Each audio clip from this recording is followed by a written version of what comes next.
Hi, am I on the air? Yep. Fuck. Thanks. I've been in the danger zone. He got a bath. Minus 5 stars. Mango. Huh? Yeah, we got for you. Jeff Harvey. How much is this guy weigh? Play 21. Fucking! Red Dragon!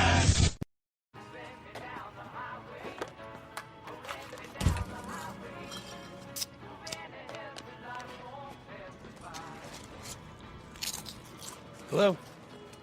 You know you gotta pay for that, right? Hey, come on. Not okay.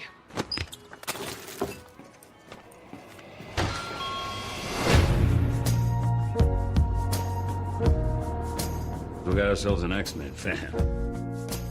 Maybe a quarter of it happened, and not like this. In the real world, people die. Logan. I don't want to talk about it. Logan. Just stop. Be careful. I need the girl. What girl? Go get her.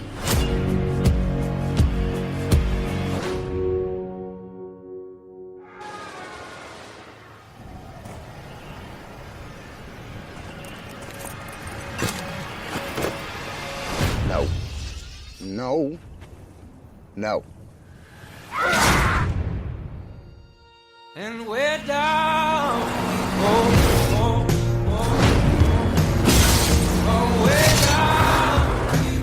She's like you. Very much like you. I am not whatever it is you think I am. She needs our help. Someone will come along. Someone has come along.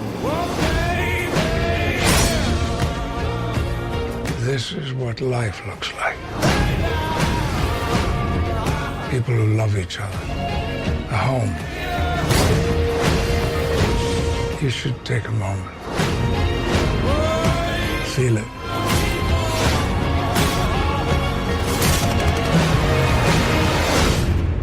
You still have time.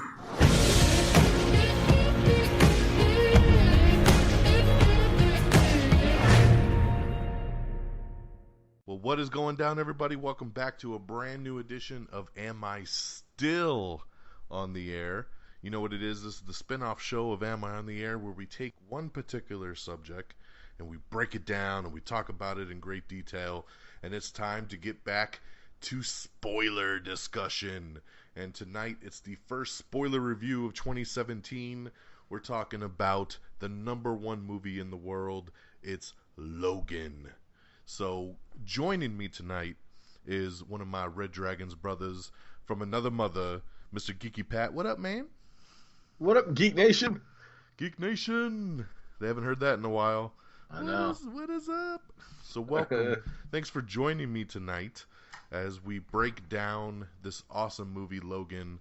For me, the best movie of the year so far. I know we're only in March, but, you know, this is where we start keeping tally. It's starting to ramp up from here. Lots of big movies coming out this month into April, and then May kicking off the summer movie season with Guardians. It's going to be crazy. But we got Logan right here, the final chapter for Hugh-Jackman portraying Wolverine. And this is crazy, man. This was on my most anticipated list that we did back on our episode back in January. I think it made your top 10 too, right? It did. It just wasn't as high. Yeah, but you know, it was definitely one of those movies that, you know, we saw big things coming for. I know I was really more anticipated than you were as far as the trailers went, which was funny because I think when we did our most anticipated, the second trailer dropped like the day after, and you were like, damn, because that was the trailer that got you stoked. Yeah, and it probably would have changed its position for me if I had seen that trailer before, because the first trailer just underwhelmed me. But I always knew it was going to be a good movie, but I just felt like it wasn't what I was expecting. And then that second trailer dropped, and I was like, oh, if I would have saw this, it would have moved up. Yeah, man, you know, this we've been hearing about this movie for the last several years. We knew they were doing it. Hugh Jackman's been talking about this being his final role.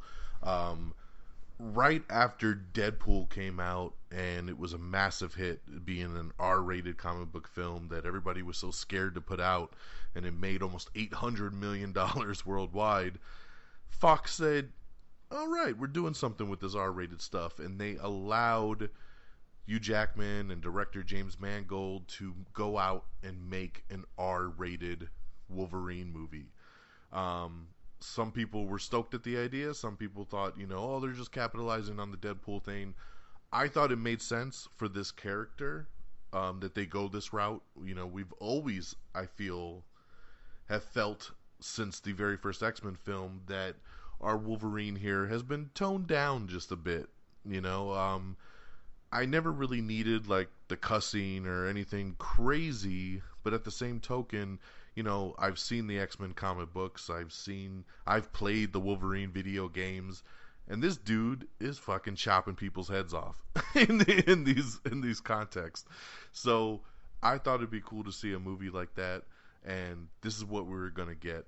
So I'm reiterating one more time that this is the spoiler review. So we are going to talk about the movie as if you've seen it. We're going to talk about the film beginning to end, everything in between, all the things we loved, didn't love, things we felt could have been better. Where does this leave the X-Men franchise? But we will be talking in detail. This is spoiler filled. So once again, if you haven't seen Logan, maybe just, bookmark this episode, come back later and check it out after you've seen the movie. Or if you don't care about spoilers and you just want to hear this review, more power to you. If you want to hear a spoiler-free review, check out my latest episode of Am I on the Air, which is just titled Hurt. Check out that episode and you'll get the non-spoiler review. How have you not seen this movie, though? I'm just saying. Yeah. But we are in the first week of its release, so True. I'll give people some time. I mean, I know like my brother-in-law, I texted him earlier and asked him if he saw it, and he hadn't seen it yet. So, there's some people out there that I know really want to see it that haven't seen it yet. So we'll give them a little bit of time, but once again, this is the spoiler review. So we were promised an R-rated Wolverine, and hell did we get an R-rated Wolverine. Lots of speculation over the last year that this was going to be the Old Man Logan storyline, and it definitely takes a little bit of elements from that, but this is not Old Man Logan from the comic books in any really which way or shape or form. That comic is kind of all over the damn place, and it uses a lot of characters that Fox does not have the rights to. Almost all of them. Pretty much all of them, like Hulk and Hawkeye and Spider-Woman and all kinds of shit. But they took kind of that idea and just twisted it and kind of rolled with it. And so... Well, Logan's old, so there you go. He's hella old. He's definitely an old man Logan in this movie for sure.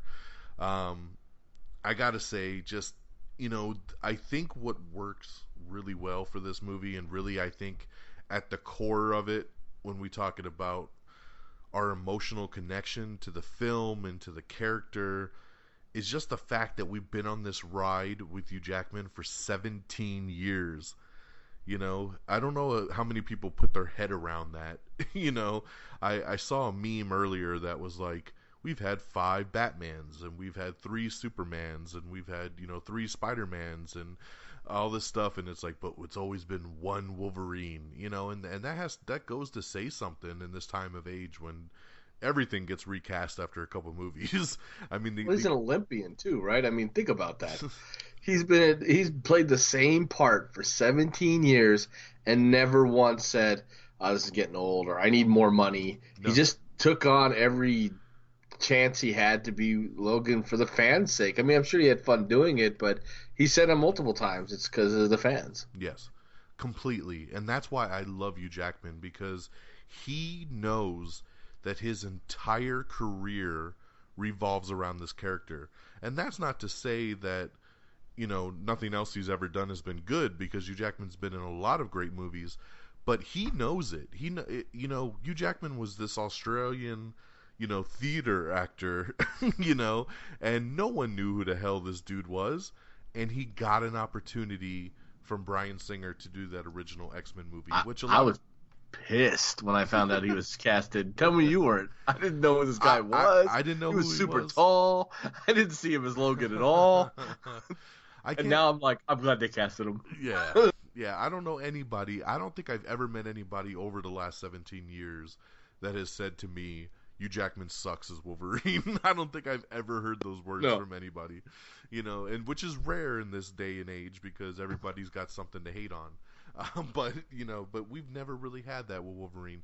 And the funny thing is if you go back in history to the original X-Men film, Hugh Jackman was not the original guy that was signed to play Wolverine. It was an actor by the name of Doug Ray Scott. And Doug Ray Scott, which I bet this dude cries himself to sleep every fucking night that he was not that he's not Logan, because where the hell is Doug Ray Scott at this point? And he was on a crappier film, I think. I don't remember. Maybe I'm wrong on that, but he got stuck in another film, right? That's why he couldn't do it. Yes, and I wouldn't say a crappier film. He was doing Mission Impossible 2 at the time, which I love Mission Impossible 2. So yeah, it was good. Yeah, so... But it didn't give him a long-lasting... like Logan would have. Unfortunately, no, and that's because he was playing the bad guy, which bad guys don't do much other than, I think, typecast him, to always be bad guys in other movies. Doug Ray Scott was filming Mission Impossible 2 and was supposed to jump into the original X-Men movie, and he had to drop out due to scheduling conflicts, the dreaded scheduling conflicts. The shoot ran longer than it was supposed to, and he unfortunately had to drop out. So they had to go on the search to find the new Logan. And through searching everything, they found this theater actor by the name of Hugh Jackman. And I was like, okay, that's an odd choice, but he came on and he just owned the role unlike anything we've probably seen before. I mean, yes, there was a lot of people bitching and complaining that he was too tall and he, didn't wear the yellow costume and all this kind of stuff in the original movie. But he won. Me. Hey, there was a lot of people. It wasn't just you. I mean, I remember the tall thing was the thing I heard the most. Was he's too big. Wolverine's short and stocky. But it worked. It worked so well. I connected so well with that character in the first movie, and I was like, who is this Hugh Jackman dude? This guy is going to be someone. And he went on to become one of my favorite actors, man. I love this dude. I think he's great in everything he does. And I saw him in a cooking show that his wife does on Hulu, and he was excellent. And he was just playing himself. So, I mean, he's good at everything. Yeah. I mean, the dude is excellent. And so he becomes Wolverine. We get X-Men 1, we get X-Men 2, we get X-Men The Last Stand. So we get that trilogy, and then we think, oh man, it looked like they were kind of done with the X-Men franchise at that point. And then he got the solo X-Men Origins Wolverine movie, which I know a lot of people give a lot of grief to, but I think the movie's a lot of fun, and I dig it. There is a lot of problems with it, obviously, the Deadpool stuff, and just kind of the direction they take a lot of the characters, but I thought it was a fun Wolverine movie. It was great to see Liev Schreiber as Sabretooth, and he's my favorite Sabretooth. Oh, I didn't like the other guy that much at all. By far. Yeah, the other guy looked more of the comic book version, but not, you can't. It was kind of a parody of the comic book version. He wasn't even like it was just an awful character creation of him. Yeah. But we get that X-Men Origins Wolverine movie, which was cool. And then the X-Men series kind of gets a reboot, and they do X-Men First Class. And he pops up in the cameo in First Class, which is one of the greatest cameos of all time, of Professor X and Charles Xavier trying to recruit him, and fuck off. And it was like, oh shit, okay. So he has his little cameo in First Class, and then we get the Wolverine, the second Wolverine movie, where it's in Japan and the whole Silver Samurai thing. Really good really good Wolverine movie at that point. Especially the unrated director's cut, which is awesome. It has more ninja fighting at the end. It was a fun movie. And then we get Days of Future Past, this awesome melding of the First Class crew and then the original trilogy crew, all pretty much held together by Logan and Professor X. Bringing everything together in that movie. even then, and then we go into X-Men Apocalypse, and once again we see the rebirth of Weapon X in just a short cameo kind of scene. But he kicks so much ass in Apocalypse. He doesn't even say one word in that movie, but he comes out and he rips people to shreds, and it gave us a little taste of what we were about to get in Logan.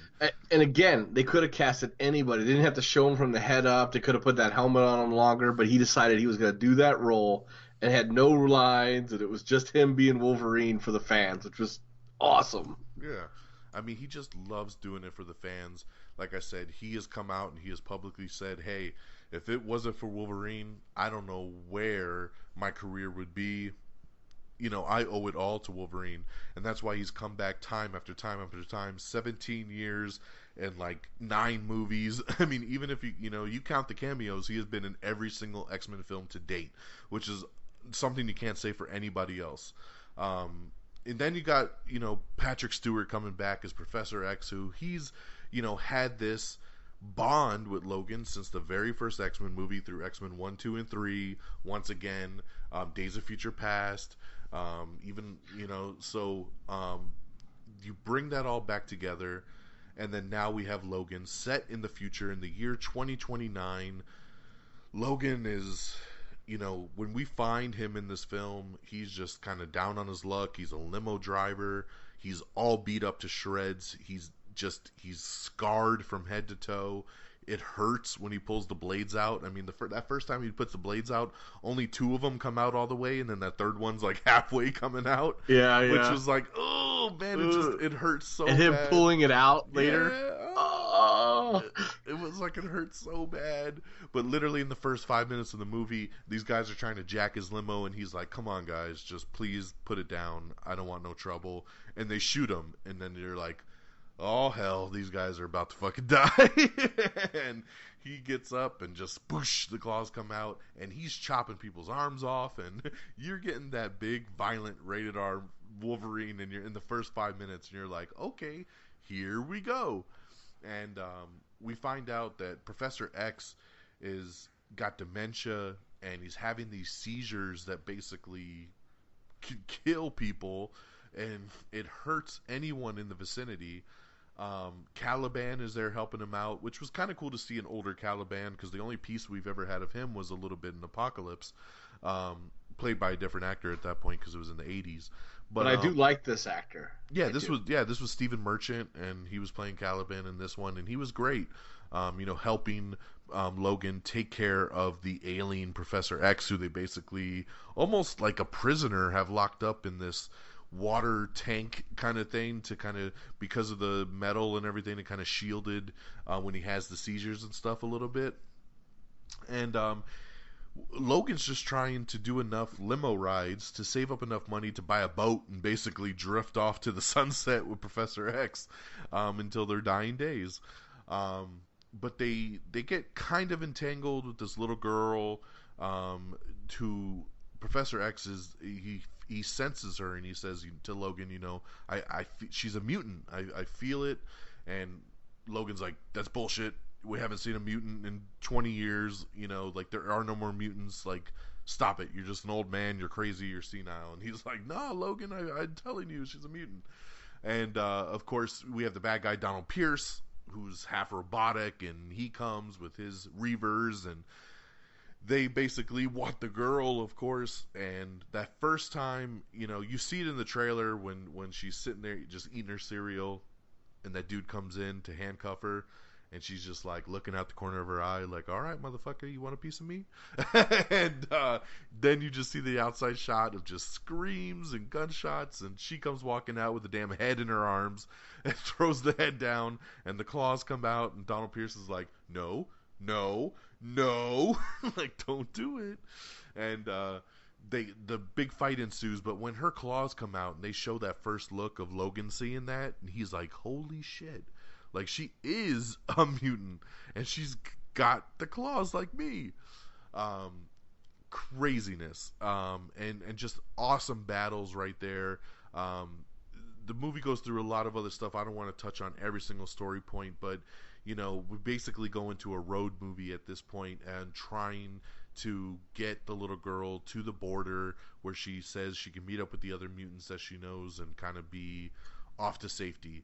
And we don't even know if it's true.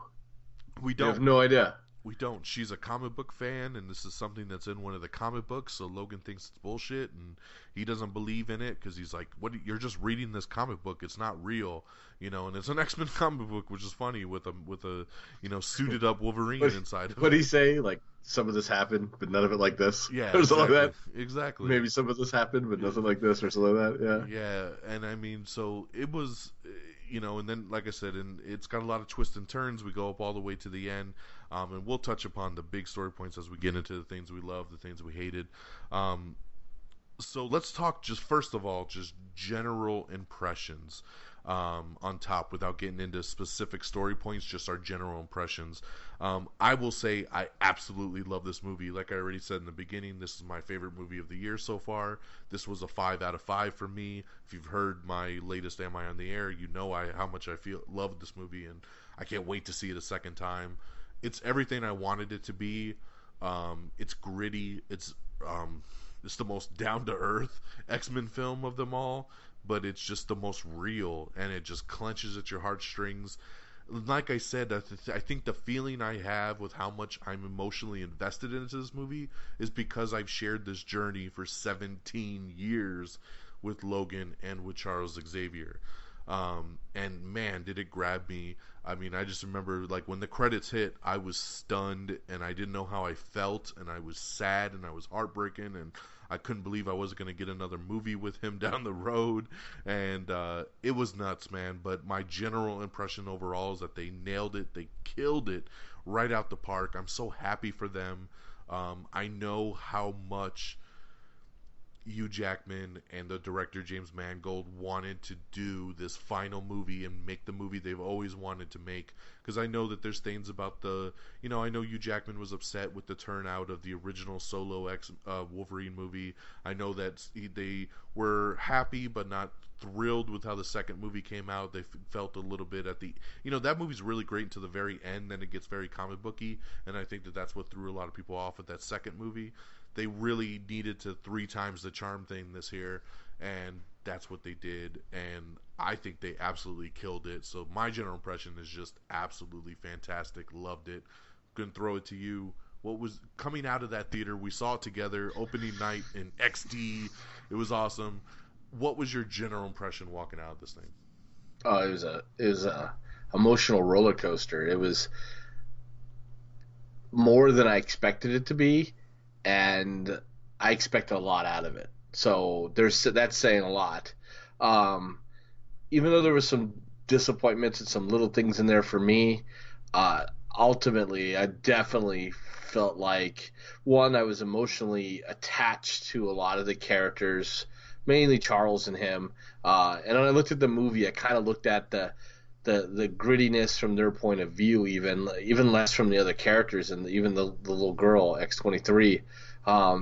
You just see it from, like, the whole movie kind of opens up in this slow, independent film-like thing, and there's never a moment of happiness really until near the end. So you have this beat up, old, seen everything, killed a lot of people, Logan, and this I don't know, you just see it from his point of view, and you're just kind of, it's kind of like, reminds me of like an old noir book, or an old, like, you're just really attached to this guy, and he's really kind of bitter, but you and like you said, we've seen him for 17 movies. You want to know how this is going to end. Of course, I really thought maybe there was only one way it was going to end in my mind, but now that I'm thinking about it, the way that it ended was just really, really powerful. It was just a powerful movie I wouldn't call it a superhero movie even. It's kind of a love story. It's kind of a father-son story. It's kind of a coming-of-age story. It's like this mixture of bags, and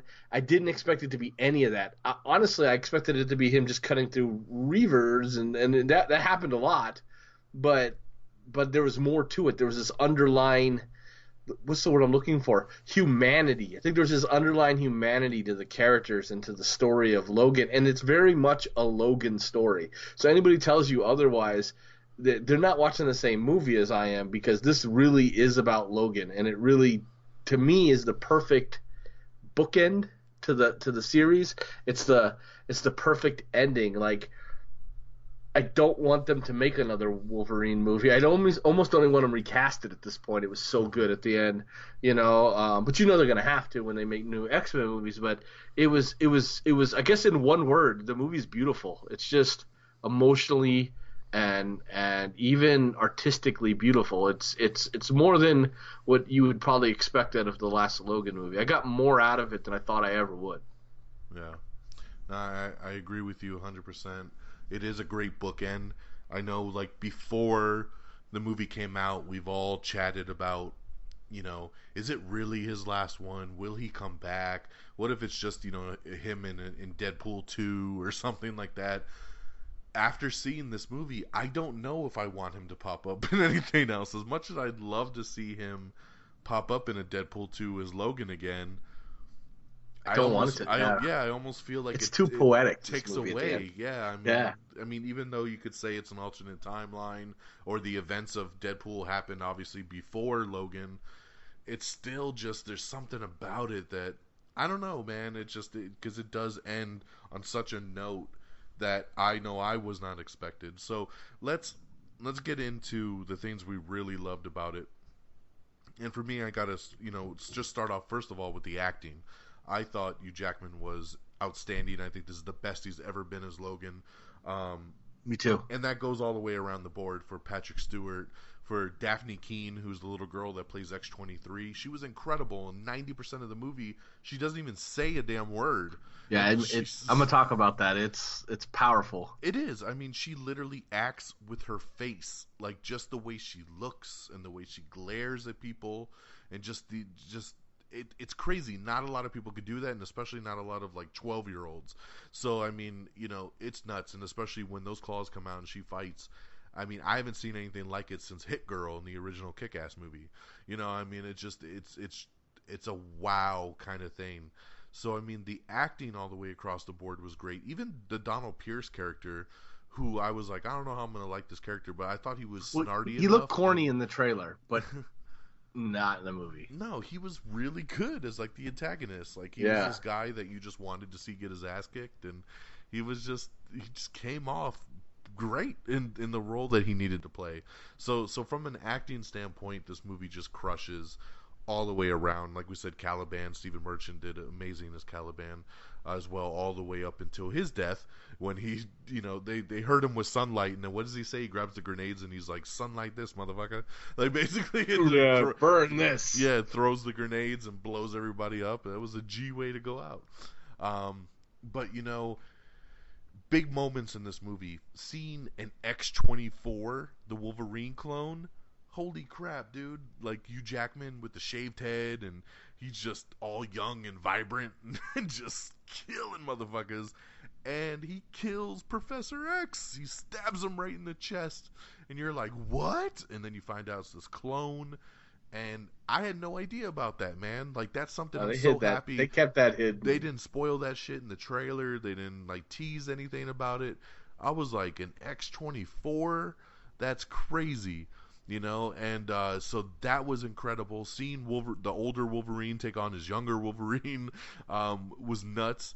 Let's talk. Like I said, the violence for me was a highlight. I mean, not to just be gruesome, but I mean, every time he shoved a claw through somebody's skull, I kind of cheered a little inside.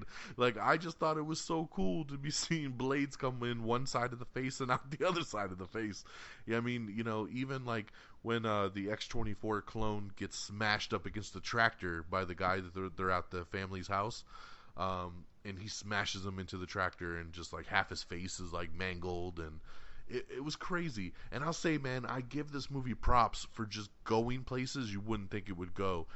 When they're at that family's house to have dinner, and the family gets attacked by the clone, I can't believe they killed the kid. They killed the wife. They fucking like you never see shit like that in movies. The kids always get away. So the fact that he just slashed that kid in the hallway like that, I couldn't believe it. Like, and Xavier, he didn't. well, I mean, Xavier, like, that's a bullet point. That's just, that's just part of the movie. But to me, it was stronger killing the kid and the wife that were these innocent, nice people that were like, hey, come on over to our house and have dinner because you helped us with the horses.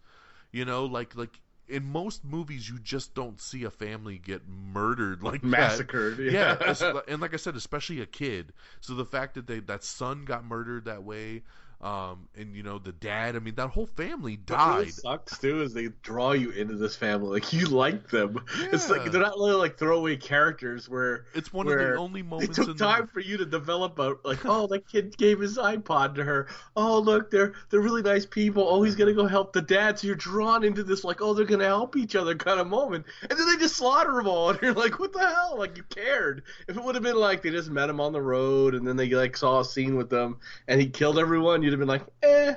But it was really kind of a powerful scene. It's one of the only moments in the movie where people smile is during that dinner. That was one of the happy moments I was talking about. Yeah. It was like there was a moment of happiness for everybody, and it was still kind of a jaded happiness because Logan wanted to leave, but he could see it. Right. You well, felt it. Logan wanted to leave obviously because he was worrisome that they were going to find them, and he didn't want to put anybody else in danger. But so I mean, so the way that all went down, I'll tell you, one of my favorite scenes of the entire movie is the seizure that Charles has in the hotel casino, and Logan is got to claw into the walls to get there, and he's moving through the walls, and all the guards are standing there with guns frozen. And slowly, Logan just goes up to each and every one of them and just slashes them right in the face and just kills them all. And they can't do anything about it. That very first guy, if you watch closely, that's at the door, he can't move. But when Logan gets close to him, you see the guy's eyes like kind of roll over because he sees Logan coming, and he's like, "Oh, fuck," and he knows what's about to come, and that claw goes right through his skull, and he's chopping people down in this weird slow motion kind of way as everybody's frozen from Charles's seizure. It's an incredible scene, but going back to Charles gets murdered. It's super sad. You called it in the trailer. You were like, Charles is dead in that scene. He's getting buried. Yep. And unfortunately, that was true. He was. I thought it was too obvious. I was like, nah, I can't be. But it was. And that's a hard scene, man. Especially the way, once again, the acting. The way Hugh-Jackman plays that scene. He's got the shovel in his hand. He's shaking. He's so emotional. He's just basically lost his father. And it's devastating, And then X-23's there, and she grabs his hand. It's a fucking sad-ass moment. And so you're like, damn, like, even though you went into this movie thinking it was probably a 99% chance that Professor X is going to get it in this film, it was still mind-blowing when it actually happened. Even when he, like, grabs him, he's like, it wasn't me, like, he wanted him to know that it wasn't him that did it, because, it was emotional, dude. I was like, no, and I called it, and I was like, no. Yeah, I mean, just nuts. The whole fight at the warehouse when they first go on the run is just outstanding. And, of course, the battle in the woods when they come to get the girl again. And it's the end after they've already met up with all the other mutants that were being experimented on, and they're all on the run. And Logan takes his little serum juice, and he goes young again for about 4 minutes and just really goes berserker on everybody. That was great. But then the way that they took out the doctor, I forget the doctor's name, but he's like talking to Logan, and Logan just shoots him in the face with no remorse. No remorse, dude. Like it was like Deadpool taking out Ajax at the end there. Like it's like you're like, is this coming right now? And it's nuts. Are you still there? Yeah, I'm sorry. Okay, sorry. Okay, that was like, it went really silent there for a second, which I haven't heard the whole time. Got me nervous. I was like, oh no, we lost him. So he just shoots the doctor who's basically been experimenting on everybody. Now I've heard rumors supposedly that dude's supposedly Stryker's son. Is that something you took away from that? Not at all. Yeah, I didn't either, but I've heard several people say that was William Stryker's son, which of course William Stryker's the one that did the experimentation on Logan and made him gave him the antimanium. I mean, I kind of remember something about. No, I don't remember that. Maybe I mean, that was such a hectic scene. It was hard for me to keep all the. So I don't know. Did he mention that his dad was doing the work or something? I don't know. Like, yeah, same thing, man. I couldn't catch everything. That's why I want to see it a second time. But I just since we watched the movie, I've watched a lot of other reviews and listened to things, and that's just something I've heard come up a couple times. That was the connection, was that was Stryker's son, basically continuing the experimentation and his father's legacy kind of thing. So who knows? But this dude gets shot in the face, no remorse, and it was awesome. Our Donald Pierce character gets basically molted into the ground by one of the mutants who can control the earth. That shit was crazy. I think they were all attacking him at once with all their powers. Yeah, remember? Yeah, it was nuts, man. It was like the proverbial gangster stomp, but with powers, because it was all from up view. Watching the new powers on him, watching the grass grow over him, and pulling him into the ground and stuff. It was cool. It was cool. It was like mutants being mutants again for the first time in a long time. Yeah, the little girl with the ice powers. That dude grabbed her and she froze his arm and then chopped it off. Yeah, it was awesome. I mean, there was some cool ass things there with those kids, man. There's your new mutants right there. Is that group of kids? Yeah. But of course, it ends up with another big battle of X-24, the clone bootleg Wolverine at that point, who comes out, starts fighting with Logan again, which now Logan, the serum that he had used had worn off, so he was all back to aging and stuff. One of the things I thought was really cool, that was kind of a subtle thing that they dropped, was that the reason he was kind of dying and he couldn't regenerate as much anymore was that the adamantium was poisoning him. Yeah. It was literally killing him from the inside out. Over the years. Yeah, of just being in his body so long. It was messing with his healing factor, because he should have been in great shape, but he, that's what was causing him. When he got shot in that beginning scene and he's in the bathroom and he's like, "Ugh," and then the bullets popped out. He's pushing hard. Yeah, I was like, that's crazy. To see him like that, because you're just so used to him getting shot and just immediately sealed, and so that was nuts. So this awesome battle between the two Wolverines at the end, and then our Wolverine, our old man Logan, gets smashed up against a tree and basically impaled by the tree, and you're like, oh fuck, because I don't know how he's gonna survive that fucking thing. I can't even remember right now. My mind's spacing. What the hell happened to the clone Wolverine? He got shot in the head with the adamantium bullet by X-23. Yeah, Logan's been carrying around an adamantium bullet for pretty much most of his life, and to kill himself. Yeah, at some point, and X-23 puts it in the gun and shoots the fake Wolverine, and blows half his fucking face off. But at this point, it's too late. Wolverine's been impaled by the tree, and she kind of chops it down, trying to get him out, but it's too late, and he's dying. And I was holding it together pretty well. Yeah, me too. Even when he called her his daughter, I was just like, oh, I'm good. I'm still good. So we're sitting there, and we're like, okay. They had mentioned, in a roundabout way earlier in the movie that X-23 was his daughter because of the experimentation. They used his genes, his genetics, and created her, and that she was his daughter. They don't talk much in the movie. They don't get along much in the movie, but he's dying there, and she's like, no, and she's crying. And the second she said, Daddy, I lost it. I lost it. I lost it too, dude. Like, I was no. like... She's like, no, Daddy, no. And Wolverine fucking dies at the end of this movie, and I could not believe it. I was like, wow, they're really going out hardcore on this film. Oh, sad. We've lost Charles, we've lost Logan, and I know in the back of our minds we're all thinking he's just gonna come back, right? He died for a minute in the Wolverine movie, but he came back, right? Like, it happens. He always dies at some point and comes back, right? No, unfortunately, the next scene, he's been buried by all the kids, all the mutants. I loved that the little black boy mutant had a toy Wolverine in his hand. That was awesome. With the yellow costume, and and there's a cross, a stake, the cross stake on the front of the gravesite, and the headrest, and X-23 takes it out and turns it sideways, which basically made the X. And I was like, oh, that's so awesome. Yeah, it was. And they walk off into the sunset, and this fucking movie's over. And I was just like, oh my God, like, what did we just see?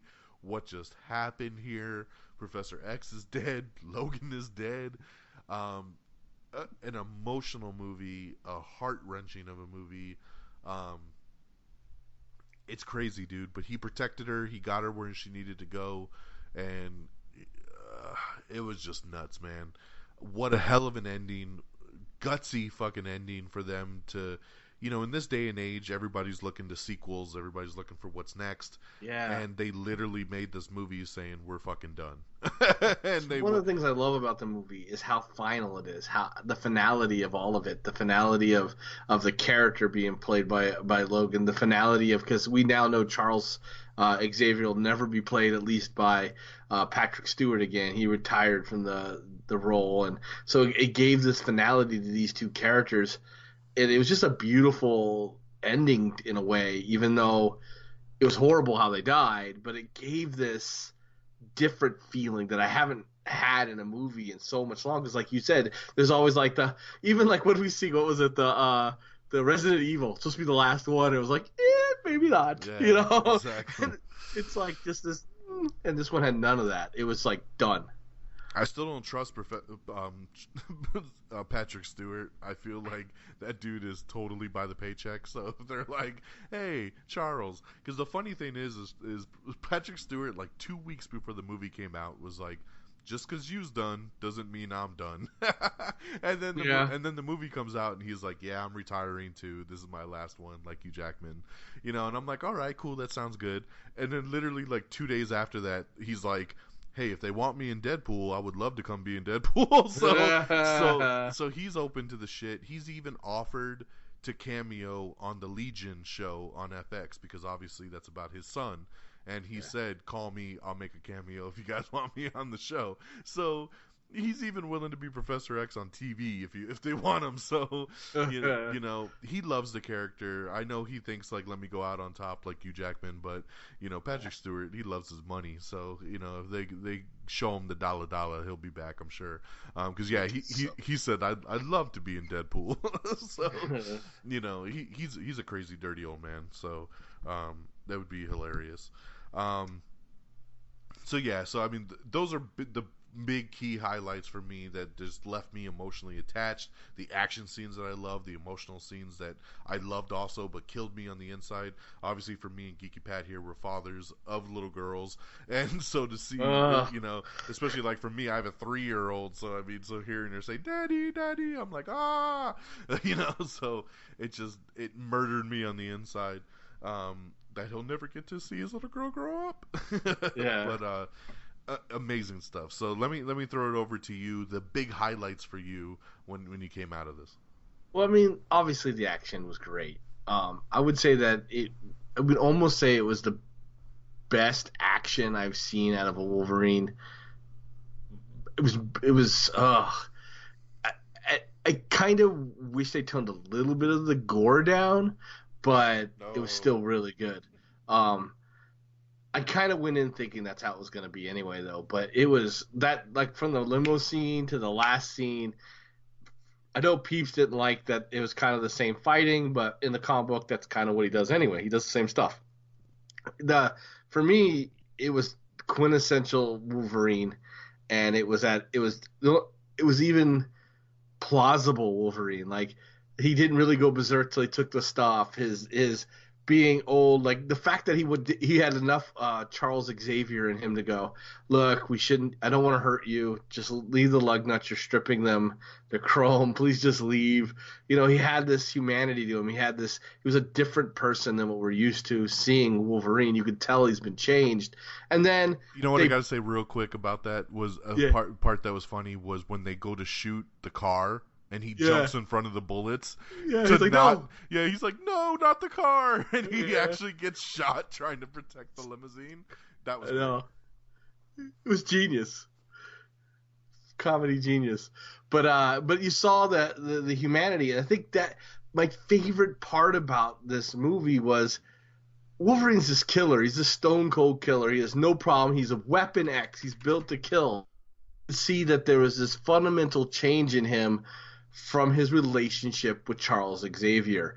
And that's my favorite part of this movie is this relationship he has got with Charles Xavier. And it isn't even a perfect relationship. It isn't like they're not bickering or they're not like they're always, it seemed like an old son and this old dad who has the sickness and the son's burdened with taking care of him, but he loves him so much he's going to do it. They're like, just shut up and take your pills. Just shut up and take your pills.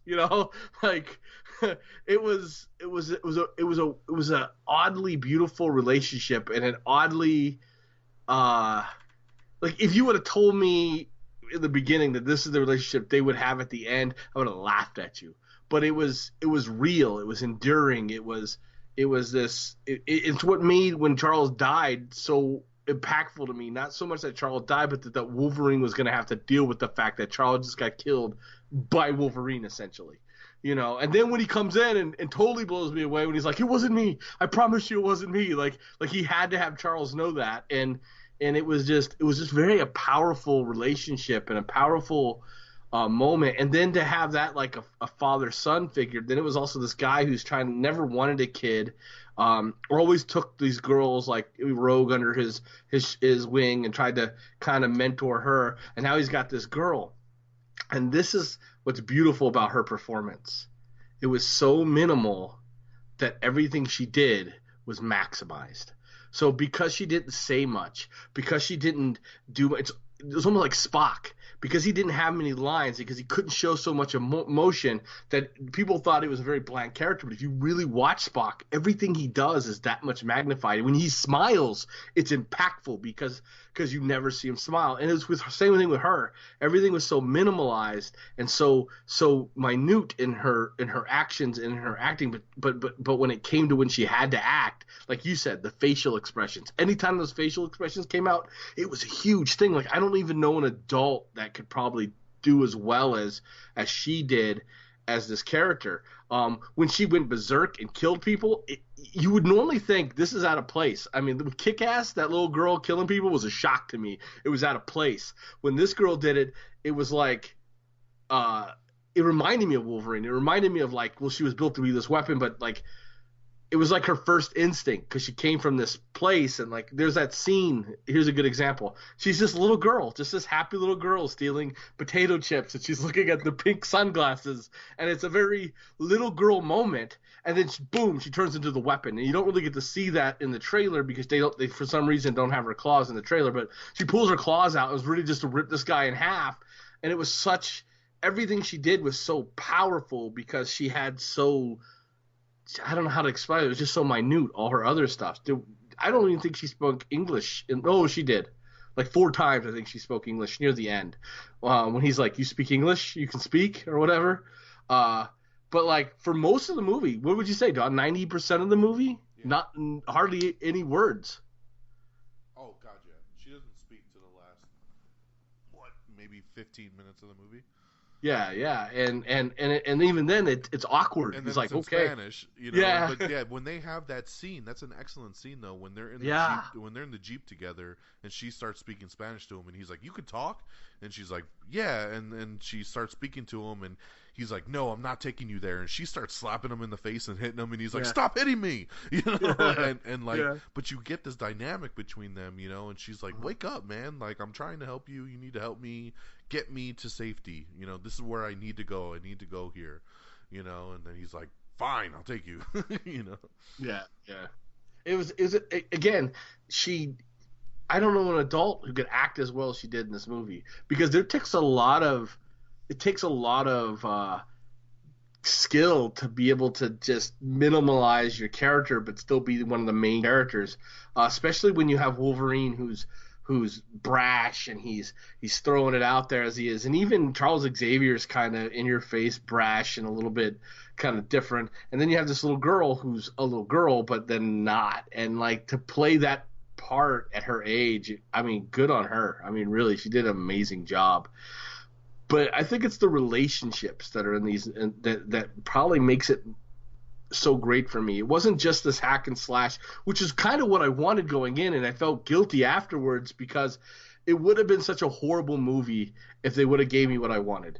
If it would have been Wolverine, like his final revenge or whatever, but instead they gave us this beautiful tale of relationships and this ending, the end of this story we've been hanging on to, and this old Logan and this very old Xavier, and then this fresh new girl, like the last hope of mutants and the last hope of mutant kind was these children, and it gives you this almost parent movie. It's almost like, you know, what do? We get old and we try to pass on all the scars and all the pain and all the things, and sometimes we get bitter, and even with the way we treat our parents sometimes isn't the way we would want our kids to treat us, and then there's this rebellious teenager, and then there's this whole new life, and it just gives you, this movie gives you that almost love parenting story, but with people's skulls being split open. So you got that coolness too.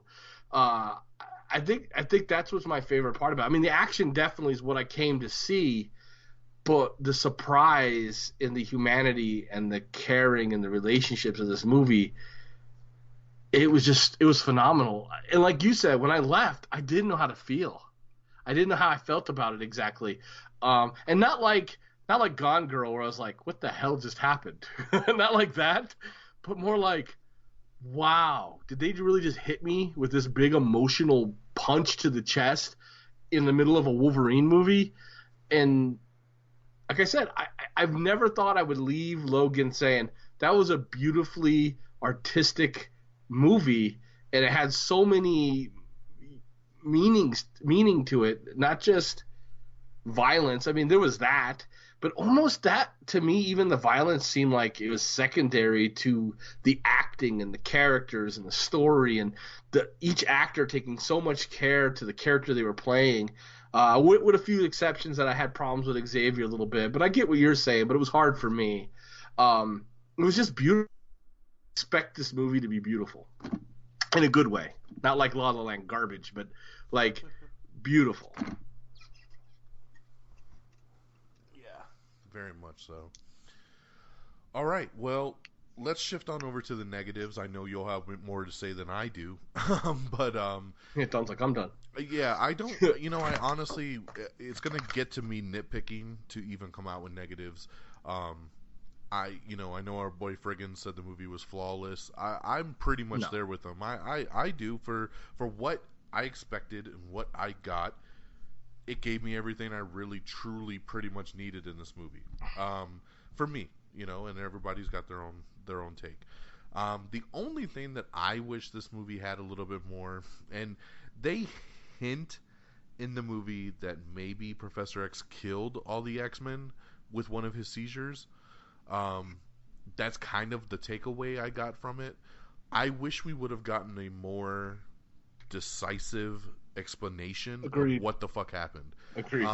It feels weird to me that we were in a future that really had zero mutants other than Professor X, Caliban, and Logan. Or barely any mention of the X-Men except for the comic book. Yeah, I mean, it's really, really weird because we've all seen all the other X-Men movies, and every time he uses Cerebro, there's thousands upon thousands, if not millions of mutants in the world. So even if he had a massive seizure and he killed a couple hundred people around him, all the X-Men were murdered, all the where did all the fucking mutants go? I mean, well, they kind of said Caliban, was it Caliban? No, it was the scientist. He kind of said he used food and stuff to start genetically altering them to die. So I kind of thought it was like they were breeded out, like babies. I kind of got that too. That basically, like, but how did they all die? Nobody was born with the genetic mutation gene anymore, so there was no new mutants. Yeah.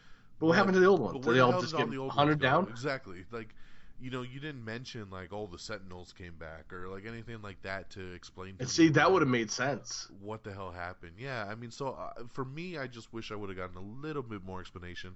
I wish we would have even if it was just a little bit of name drops of Jean and Scott, like, what happened? But I have a feeling he had a massive seizure at the mansion, at the X mansion, and basically wiped out everybody that was there. And Wolverine was probably the only one that could withstand it because of his healing ability. I once again, I'm nitpicking. I would have liked to maybe have seen a couple other X-Men in this film, even just kind of if they just popped into a scene here or there. I would have appreciated Jean or even Scott popping up at some point. Of them being on the run as well, and they need their help, in one of a scenes or something like that. Even if it was just in a cameo aspect, I just wish there was a little bit more for that closure aspect. But once again, I'm really digging at this point. Other than that, I don't think I have anything to really complain about. I know I was a little saddened because there was all kinds of rumors and everything when they started making this movie that Mr. Sinister was supposed to be the bad guy in this film. There was no Mr. Sinister in this fucking movie. So I don't know what happened to that. I don't know if that was like in the original script and then they dropped it because it felt too out of place because of how grounded the movie was. Possibly. Very grounded, yeah. Yeah, I mean, I'm thinking back on how this movie turned out. Would a Mr. Sinister have worked in this film? Probably not.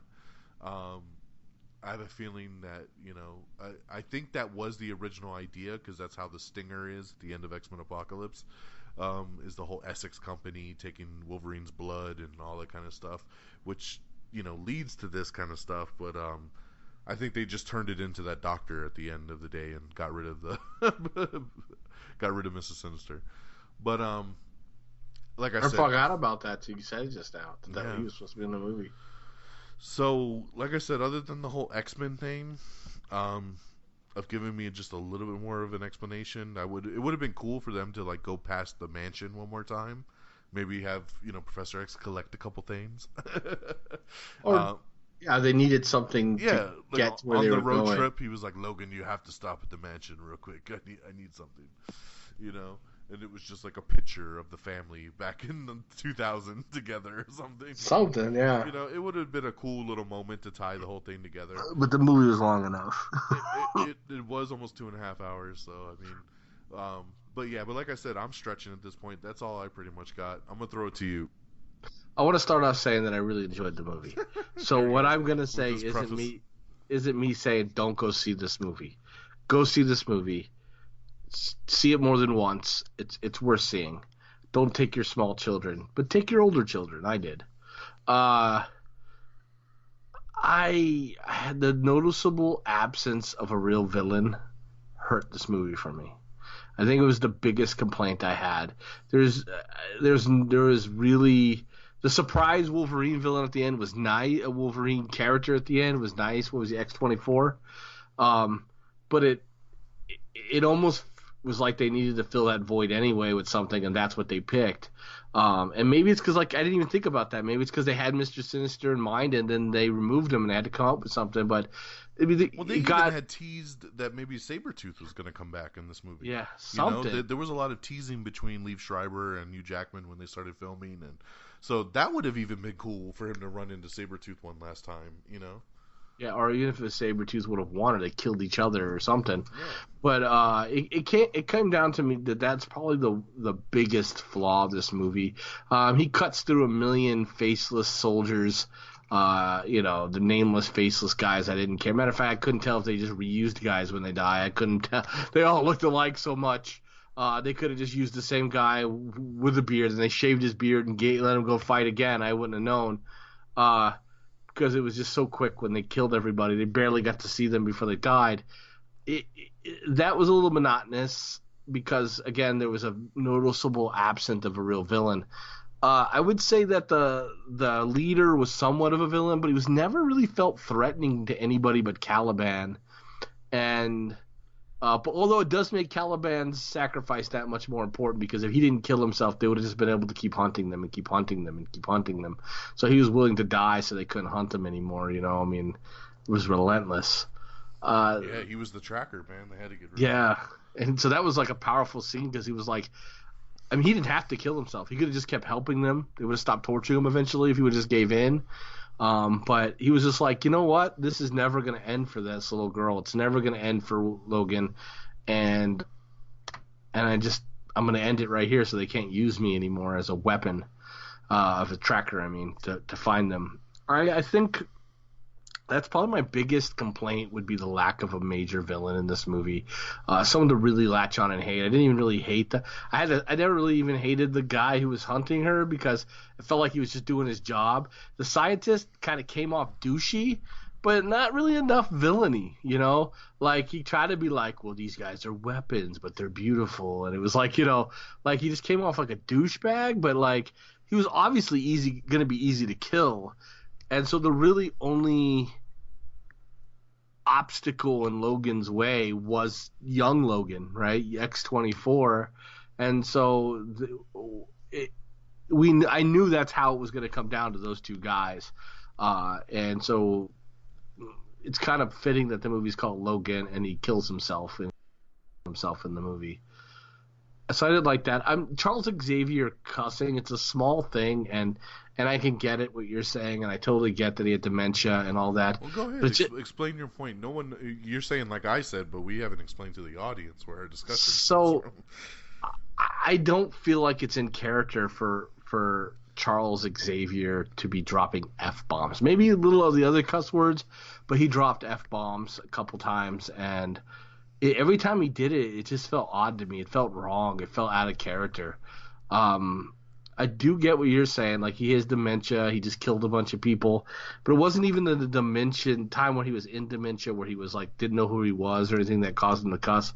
It was when he was in his moments of clarity and his moments of understanding that he was doing it.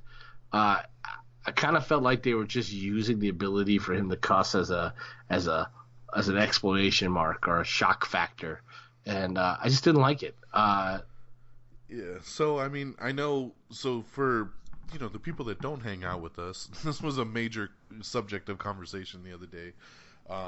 Was Pat, Geeky Pat's feelings about Professor X cussing and it being kind of out of the norm, and my take on it was, and believe me, going into the movie, that was an issue I thought I would have. I said because you have that one trailer where he does it.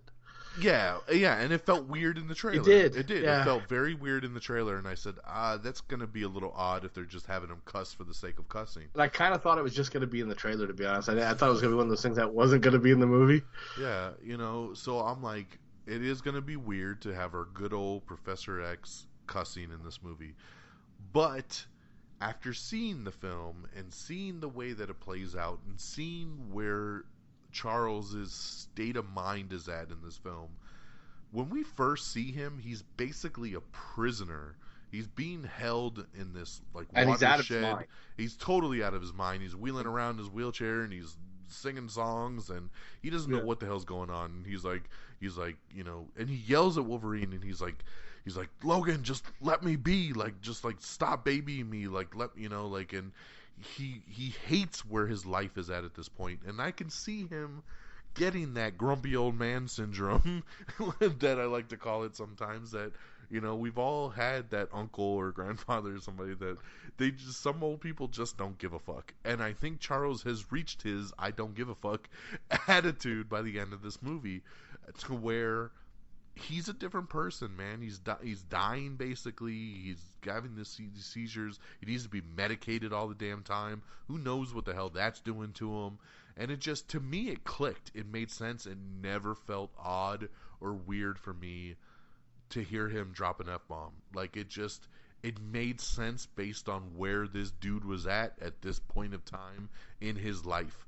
You know, yes, this is a guy that normally would never have done this in all those other years and all those other movies that we've seen with him.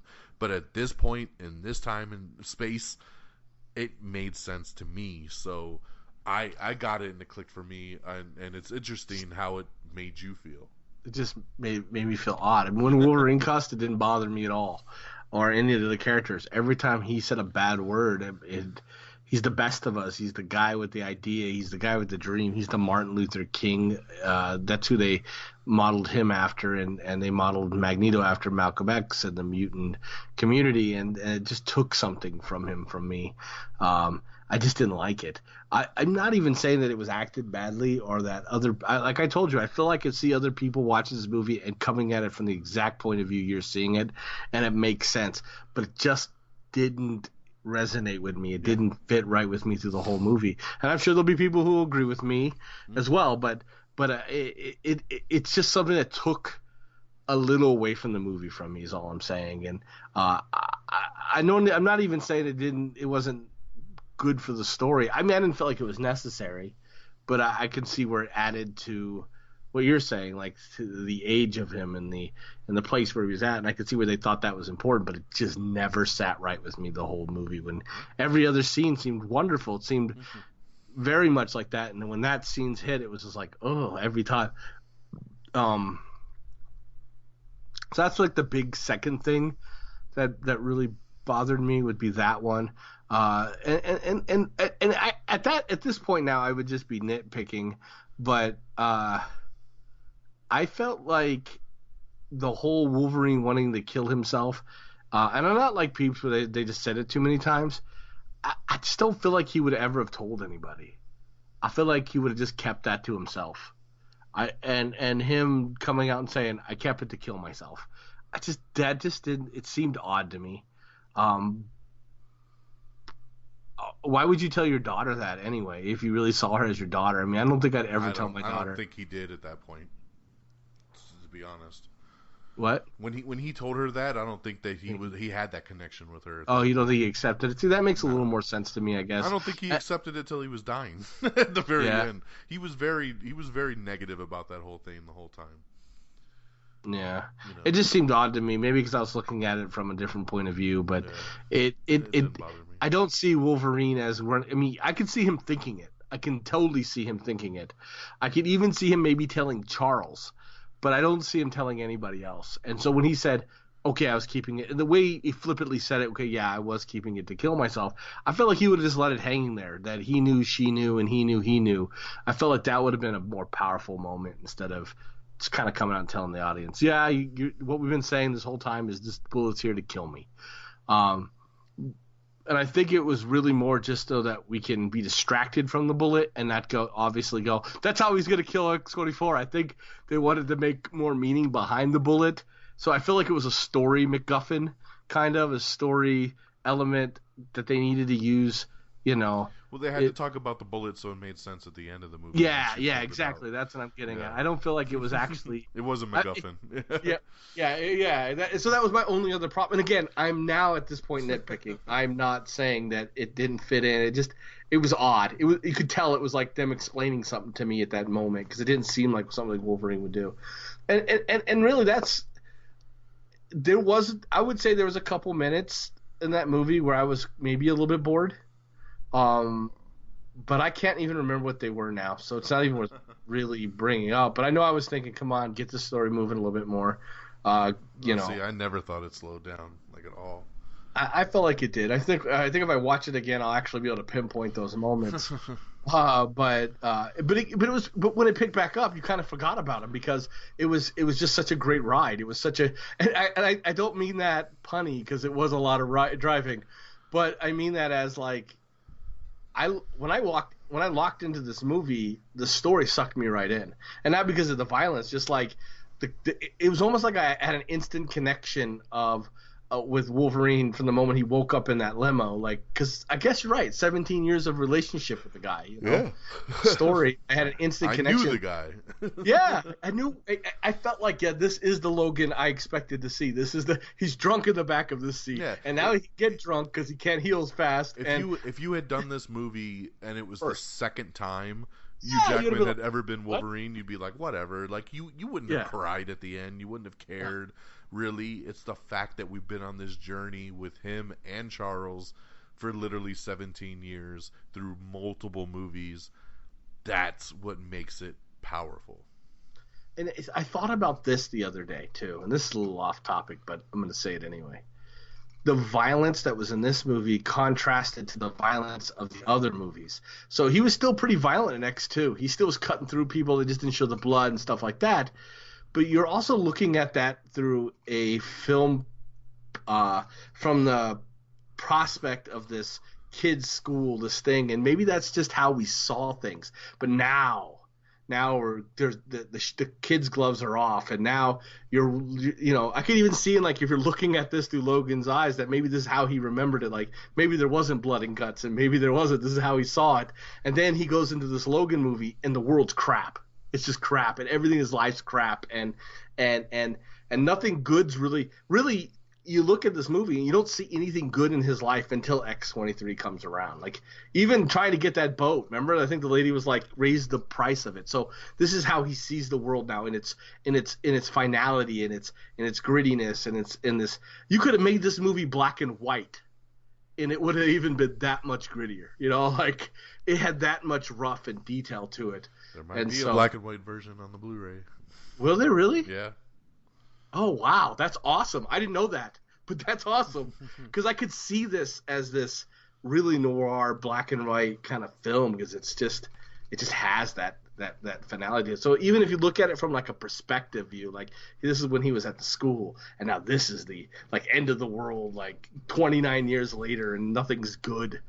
Mutants are gone, and now it's just so I think even if we would have had a little bit of blood or violence in the second movie, it wouldn't have fit in as well as it did. It fit in this movie. It didn't make the movie like I thought it was gonna. Like, I thought the blood and the violence was gonna make this movie, but it just fit in. It was almost like a natural progression of the movie. Well, yeah, I know. it felt I'm like talking it's about what good was, things again. It felt like it was what was needed in the place that the world was in at this point. It was like either kill or be killed, so that's why it was a lot more hardcore. But that being said, it was weird. Like, I didn't understand why they were running. I mean, who was really hunting them down?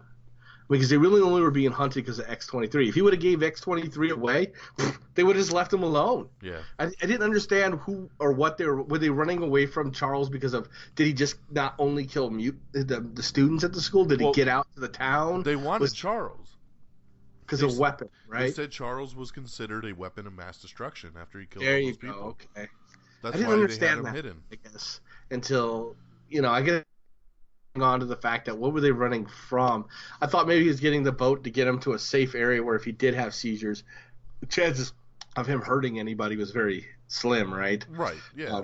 That's how I looked at it. But then I realized there's a sense of urgency. Like, he needs to run away from something. Yeah. Well, that's why when Donald Pierce first showed up and he said, "You got is this where you could keep the professor?" And he's like, "No, he died a year ago." Like he made that shit up. Because the government had been looking for him. That's why they had him kept out in that damn like little water cooler thing. Yeah. Yeah. But so, I mean, I would say that all in all, there's not a lot for me to hate about the movie, but those are really my big ones. Like I said, I think the biggest one for me was the real lack of a villain, though. Yeah, I can see that. And normally I'd be right there with you, but I feel like this gave enough of villains, and this was more story based around Logan and Charles, that I didn't really need anything else. It just worked. Yeah. Typically it wouldn't. So I get where you're coming from, and normally I would feel that way. Do you agree that you really can't call this the best superhero movie of all time? I would not call it that. Or really a superhero movie, kind of. I don't really see it that way. I mean, it is a superhero movie just because it's Wolverine, and it is an X-Men film too. And I know a lot of people are saying, "Oh, this is the best X-Men film too." I don't even know if I would go that far. I'm still trying to figure out where I would place it if I ranked all of the X-Men movies. I couldn't do it right now for you. I really couldn't. I think I have to see it again. I couldn't. Yeah, I couldn't do it right now based off that. I know a lot of people are like, "This is the best X-Men movie, hands down." I don't know. I'd have to see everything again. But it's an excellent movie, and let's head towards kind of wrapping it up. And giving our final take and our score. Once again, like I said, for me, this movie's fantastic. My favorite movie of the year so far. I can't wait to see where this kind of shuffles as we get more into the summer and everything else. But an excellent movie. My first 5 out of 5 for 2017 from the Am I on the Air show. It's great. We only do a couple of them a year usually, but this locks it down for me easily. Like I said, there's not much that I could change about it, and that's what else would it be than a 5 after 5 for me? Just based on that alone, I can't tell you what else needed to be added to get a better score. The acting's incredible, the action's incredible, the story is incredible, and it takes you places you didn't think it would go. We see the final chapter for 2 of our most beloved characters in this franchise, and they went there, and they did it, and they did an amazing job. So 5 out of 5 for me. Absolutely love this film. Go out and check it out. What do you got? Well, I actually hadn't thought about, is this my best movie I saw this year? And I started to think about John Wick, and I still think I think you're right. I do think this was... Oh, you're right. This is not the first 5 out of 5 in 2017. Yeah, you gave John Wick 5 out of 5. 2. Yeah. It's a 5 out of 5. My bad. Much respect to John Wick Chapter 2. But I actually think I like this better. And I gave it a 5 out of 5, John Wick 5 out of 5, but I gave this one a 4 out of 5. I know it's kind of weird now that you put it in that perspective, but I think my experience in this one was totally different. So it's kind of hard for me to compare the two. Yeah. But I give it a 4 out of 5. It's a solid movie. It's a beautiful movie. It's worth seeing over and over again. I can't honestly say. No, I can't even say this is the best X-Men movie. I'd have to see it again, but yeah, definitely go see it. Definitely see it and see it again and support it and make it the best Logan movie, Wolverine movie. Show your love to these 2 actors who, and especially Hugh Jackman. I mean, I love Patrick-Stewart. He's ever since Star Trek. Don't get me wrong. But Logan has put his whole entire career and life into this one character and has given us all he's gotten, and I feel like we owe it to him to just keep seeing this movie and keep building it up and keep making it what it is, because it's a beautiful movie. If it was a piece of crap, I tell you, don't go see it, but oh man, it's a really good movie. Go see it. It is, and hashtag thank you, Hugh Jackman, once again. Definitely. Thank you for everything. I mean, I love the fact once again that this dude did it for us. He did it for the fans. He loves playing this character. He knows what it means to him. He knows what it means to his career, and he knows that he'd really probably be nothing without being Logan. So I think the fact that he stuck around for this long and he's been Logan for 17 years, whatever you're doing, stop doing it, please. Oh, sorry. It's making a ton of noise. But yeah, it was just an incredible send-off and an excellent... Not many actors get to do their final curtain call, and that's what he got to do in this one, literally his way. And we saw him walk into the mansion for the first time and meet the little bald professor in the wheelchair, and then we got to see them both go out in style in this excellent movie here. Will we ever see them in these roles again? Who knows? Like I said, Professor X, you might see him pop up either on Legion over on the FX network. You might see him pop up in a Deadpool movie, or this might be the end. As far as Hugh Jackman goes, he swears this is the end unless Marvel makes a deal, Disney Marvel makes a deal with Fox, and they can bring him into the Avengers. If they can bring him into the Avengers, then he will renegotiate that contract and come on back to have a chance to be in the Avengers, which would be awesome. It would be funny if they made a deal just for him and not the other X-Men. But I don't see that happening. They're not going to make a deal with Fox, so don't get your hopes up. But he's always wanted that. He's talked about that for years, that he hates not being a part of the Avengers. But I don't know if we'll ever see him again. I know definitely I don't think we'll ever see him again in another X-Men movie or Logan movie, Wolverine movie. I still hold out hope that he might pop up in a Deadpool 2.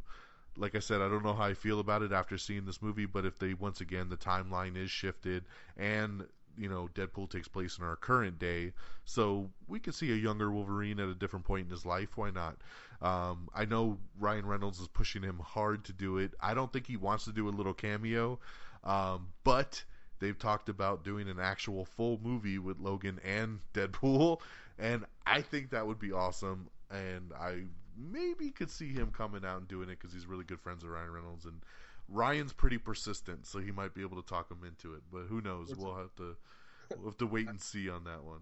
I just feel like it might cheapen this if he does. That's just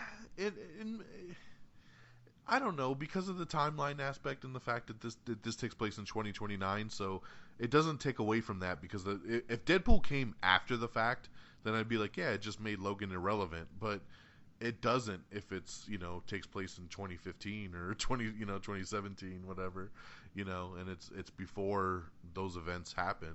I don't know. It probably won't happen, but we'll see. Never say never in this business. So, but once again, hashtag thank you, Hugh-Jackman. Thank you for everything. Thank you for being the Logan that we all needed, the Logan we all wanted. And this episode is in dedication to the Wolverine. Rest in peace. We had a great time with this movie. It's an awesome movie. 5 out of 5 for me, 4 out of 5 for Geeky Pat. Go out and check it out. It's the #1 movie in the world. It made $88 million at the domestic box office over opening weekends. The biggest R-rated movie opening in March ever, and it's made almost $300 million worldwide already, which is pretty awesome because I think the budget of this thing was like maybe $80 million. It's not that big of a budget on this one, and they've already made all that back. So it's a the last Wolverine movie opened to 55, 56 million, and this one opened to 88, and everybody was afraid of that R rating messing with it. So see what happens when you make a good rated R movie. People will go see it. So it's doing awesome. I can't wait to see what it does again this week at the box office. It is certified fresh on Rotten Tomatoes. I believe it's sitting at like a 95%. So people love it. The critics love it. We love it. Go out and check out Logan in a theater near you. I want to thank my guest here, Mr. Geeky Pat. You can follow him on Twitter at geeky_Pat on Twitter. Of course, check out his webpage, geekypatsbroadcasting.com. I always check him out here on Am I Still on the Airs, and whenever we decide to do another Red Dragons Assemble episode, hopefully soon. But thanks for joining me, man. I appreciate it. Yeah, thanks for having me. Of course. It's a blast. And for me, of course, you can always follow me on Twitter at DXDonMega. Follow the show at Am I On The Air. This is Am I Still On The Air. We'll be back within the next couple days or so with another new Am I On The Air. We'll be talking some Kong Skull Island coming up here, so looking forward to that. And but thanks for tuning in. Thanks for listening to some Logan Talk, and until next time, y'all. Peace! Red Dragon!